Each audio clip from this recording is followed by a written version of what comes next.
Olá, estamos aqui direto do CMO Summit, esse evento tão grandioso que está sendo feito pela primeira vez presencial aqui em São Paulo, trazendo todo o conteúdo e tantas personalidades e profissionais do mundo do marketing, do mundo da comunicação e publicidade.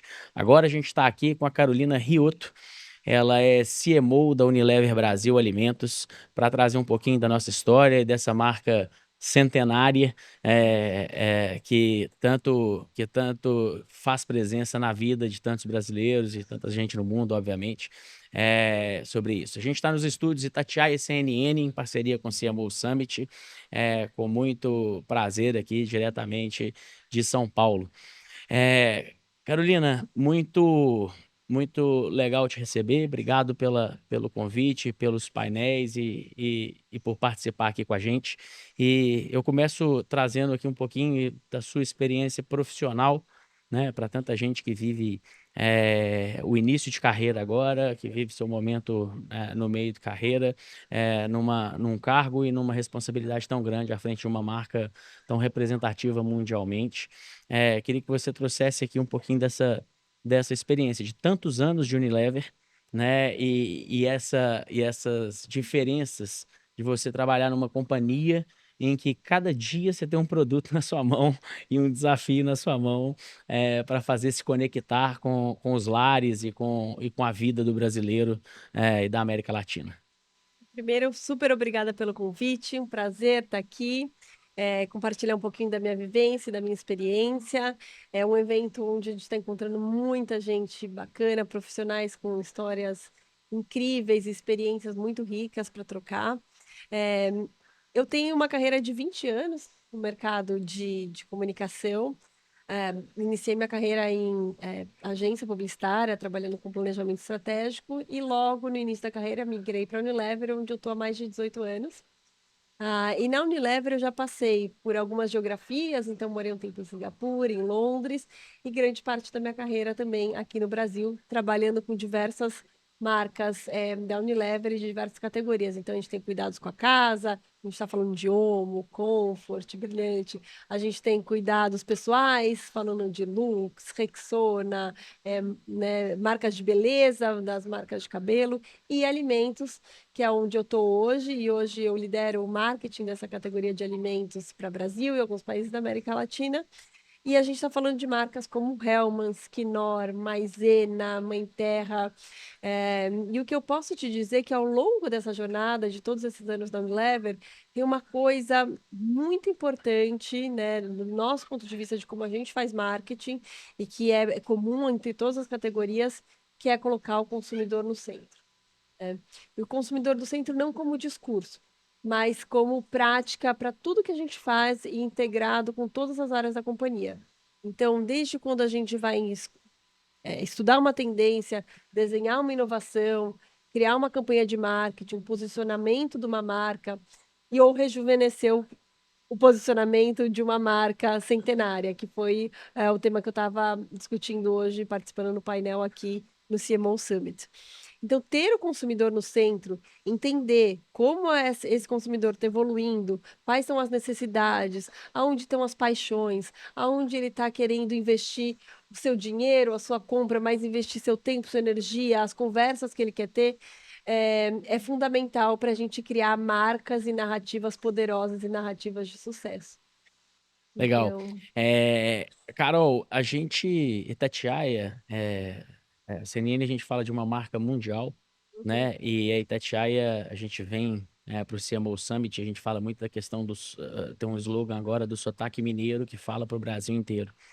É uma rádio, é a rádio de maior audiência do país hoje, mas é o foco regionalizado.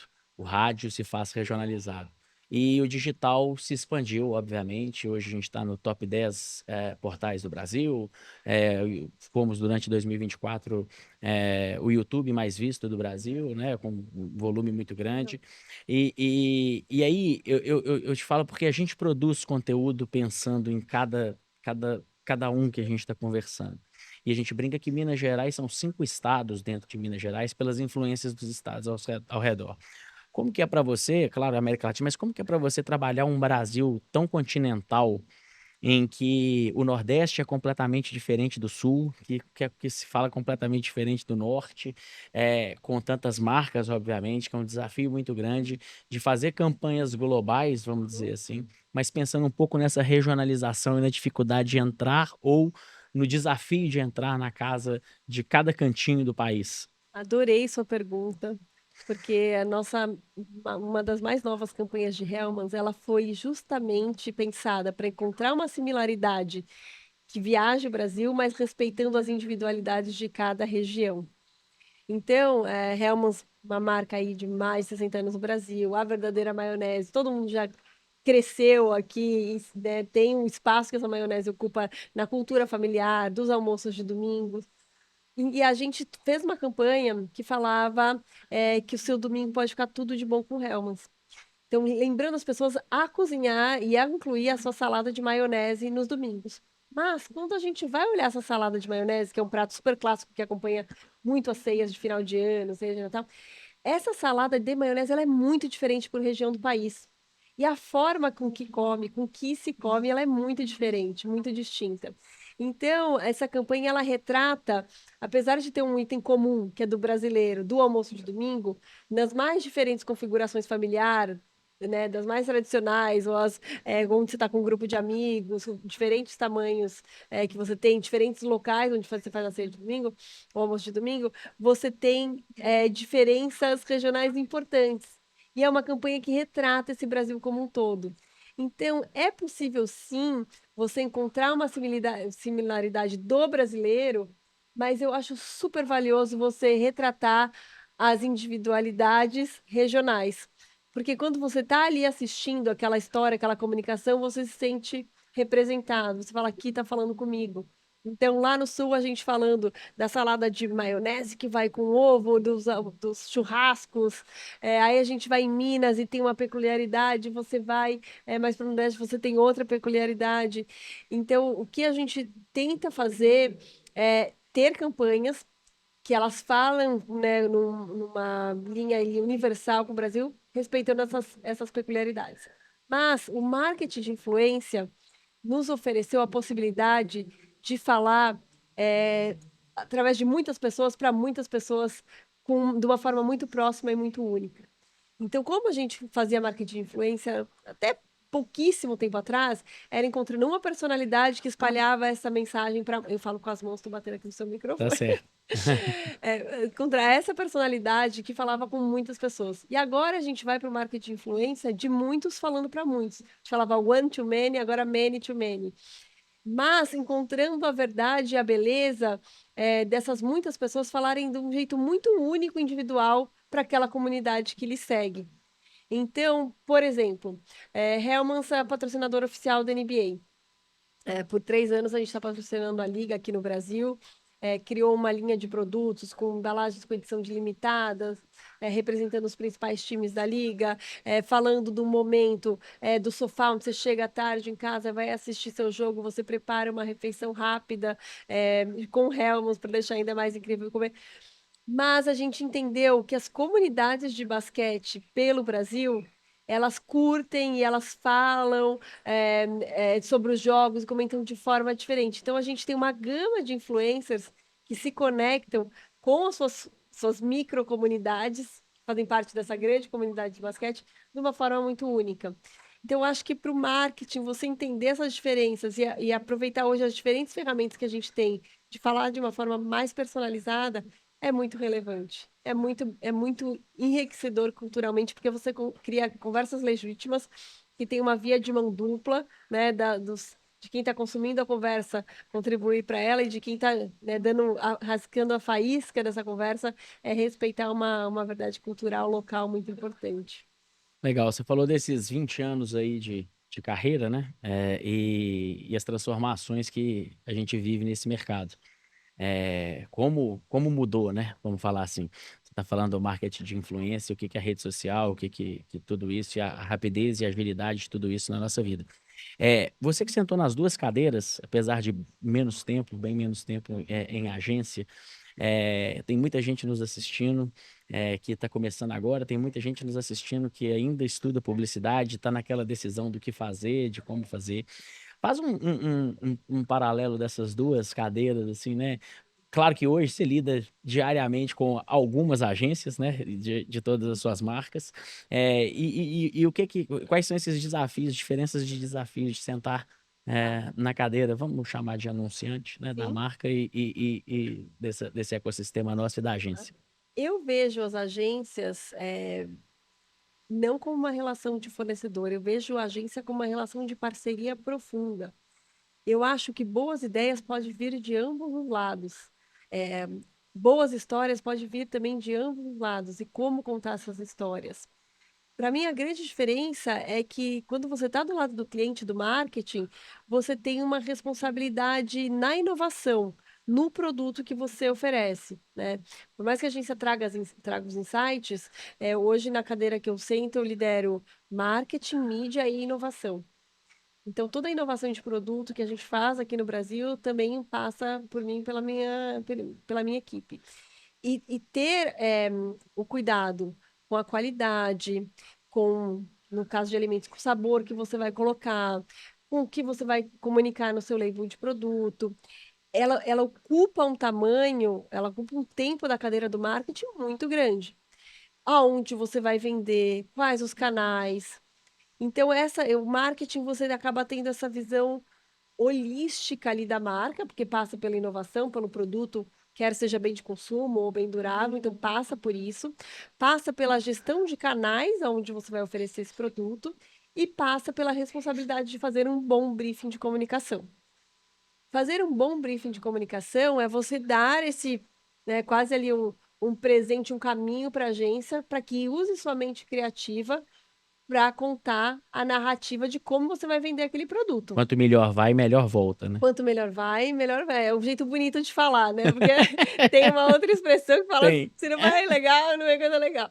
Eh, mas então, assim, a responsabilidade de fazer um bom briefing de comunicação, tendo muito claro a mensagem que você quer comunicar, para quem você quer falar, é um atributo ali, né, é uma tarefa importante do marketing. E do lado da agência, você receber esse briefing, mas você não olhar só pela pontinha do iceberg da comunicação, mas você está conectado com a dor real, do negócio do cliente. Então, "Putz, por que que eles estão fazendo isso? Para quem que eles querem falar? Qual é a lógica de mercado que eles querem mudar?". Eu acho que quanto mais a agência entende do negócio, mais chances eles têm de criar uma campanha efetiva, né. A gente passou por eras, da criatividade interessante, mas que, muitas vezes a criatividade não converte. E hoje na Unilever, a gente trabalha um marketing transformation, que é o marketing that converts. O marketing que converte em vendas.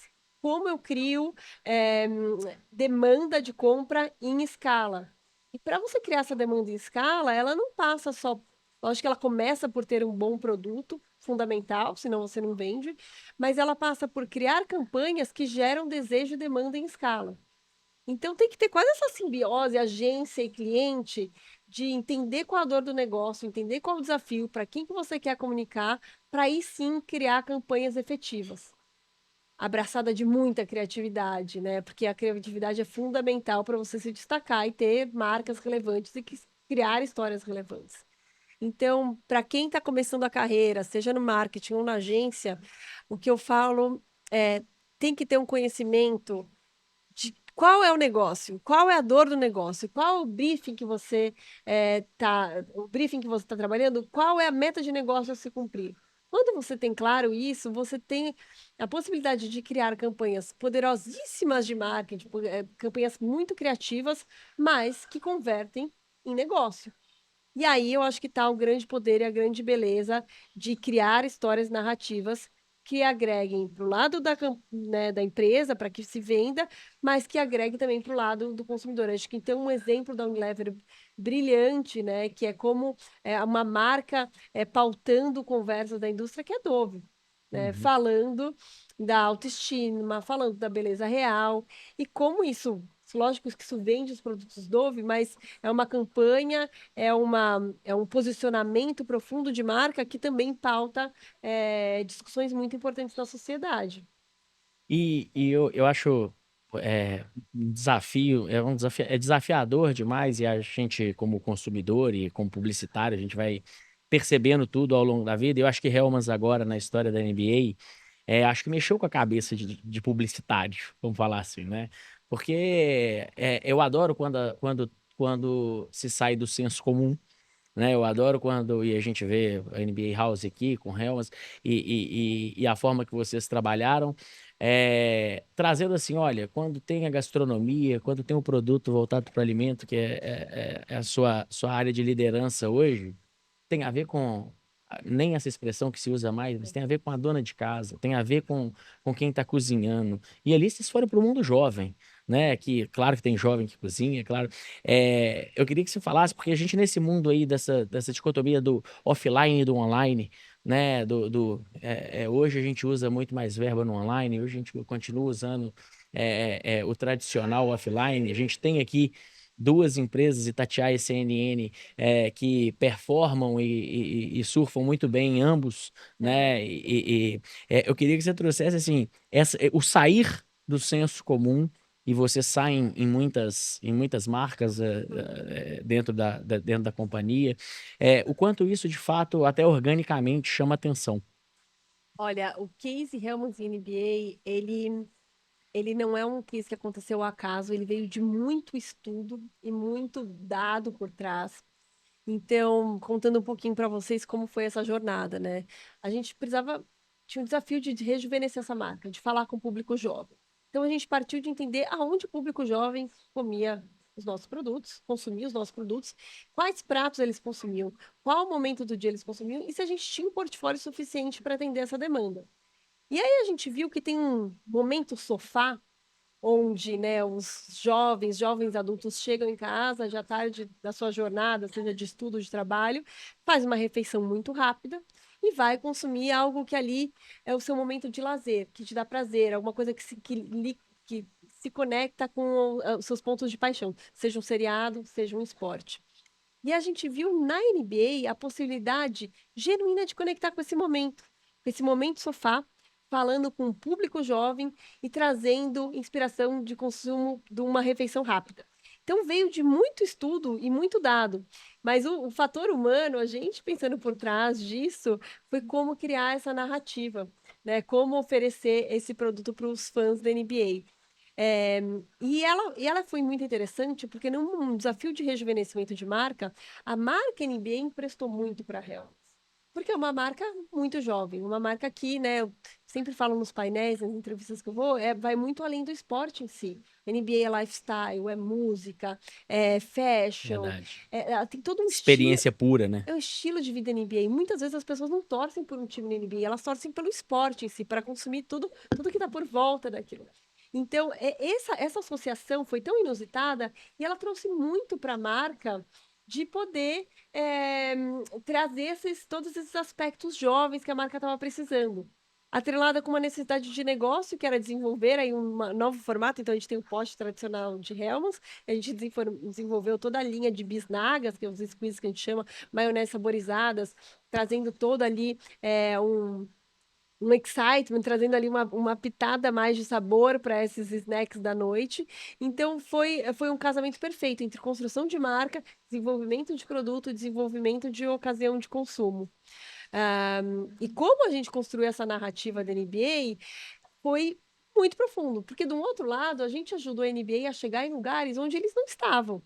Então, hoje você vai num supermercado no Amazonas, você vai ter uma Hellmann's lá falando da NBA, com os times da NBA. E em casa de pessoas que também nem consomem NBA. Exatamente. Então a gente trouxe isso para a NBA. A gente fala que é uma parceria de muito É, sucesso, porque a gente ajudou o via de esporte mão dupla. crescer e se democratizar e chegar em lugares, um Brasil profundo, que o esporte ainda está se desenvolvendo. O crescimento da audiência da NBA é exponencial, Sim. ano após ano. Mas a forma que que Hellmann's entrou nessa história da NBA foi entendendo o fã, né? Então teve toda essa história do consumo, do momento, do porquê essa parceria, mas a partir do momento que a gente entendeu o fã, a marca trouxe narrativas para o fã da NBA onde ele ainda não tinha acesso. Então, o campeonato, né, a gente fala que o ano começa numa temporada que chama o All-Star Weekend. É um jogo das grandes celebridades, cada ano num lugar. A gente sempre levava um influencer para cobrir os por trás o behind the scenes, né, o por trás da câmera, os bastidores desse All-Star Weekend. Então, a gente começou a trazer conteúdos para o fã de NBA, onde ele ainda não tinha acesso. A gente entendeu também, estando muito próximo dessa comunidade, de que você tem NBA House aqui em São Paulo, para quem tem possibilidade de ir um evento espetacular, mas para quem não tem, ir a um jogo da NBA é algo que demanda um investimento, né? Viajar para fora do país, comprar o ticket, enfim. E a galera que tinha muita vontade de viver esse mundo NBA. Então a gente criou pelo segundo ano consecutivo que a gente chama do Boteco Helmans, onde a gente cria alguns dias, pega um bar, né? Teve em São Paulo e Porto Alegre, a gente veste esse bar do Mood NBA, leva atrações desse lifestyle NBA para os consumidores, os fãs que conseguem, né, se inscrever, poder ir lá viver uma noite assistindo os playoffs da NBA nessa cultura. O sucesso foi tão grande que os ingressos esgotaram em menos de 1 minuto. Que legal. A gente mesmo ficou chocado, a gente falou, gente, será que tá dando algum problema na plataforma? Não, esgotaram mesmo em menos de 1 minuto. Porque a gente ofereceu pro fã que tá com a gente nessa jornada, né, da NBA, uma oportunidade única de viver algo muito especial com um assunto que ele é fã. Então, eu acho que esse case trouxe um inusitado para a marca Hellmann's, para uma marca que estava falando ali da família, de domingo, de uma ocasião mais clássica de consumo, trouxe um público jovem, ajudou a marca a se rejuvenescer e desenvolver uma nova, né, subcategoria, que são as bisnagas saborizadas, mas também desenvolver uma nova ocasião de consumo. Eu acho que esse inédito foi muito bacana, mas ele só deu certo porque a gente foi com muita profundidade, certeza do que a gente estava fazendo. Às vezes nem 100% de certeza em tudo, mas aí frio na Um frio na barriga, barriga. a intuição leva a gente para caminhos muito ricos e Tá especiais. certo. Quem trabalha com dados como vocês, dificilmente esse frio na barriga se concretiza em algum problema. Carol, como tudo que é bom passa rápido, o tempo e o papo foi muito prazeroso. Te agradeço, parabenizo pela trajetória aí, tanto na Unilever quanto na sua carreira como um todo. E obrigado por estar presente nos painéis e direto aqui dos estúdios Itatiaia e CNN dentro do CMO Summit. Foi um prazer, eu que agradeço o convite. Foi um prazer estar num evento tão rico, com tantas trocas bacanas, estar nesse papo. E passou muito rápido, então acho que o papo foi gostoso. Obrigada. Foi sim. Um abraço para você de casa.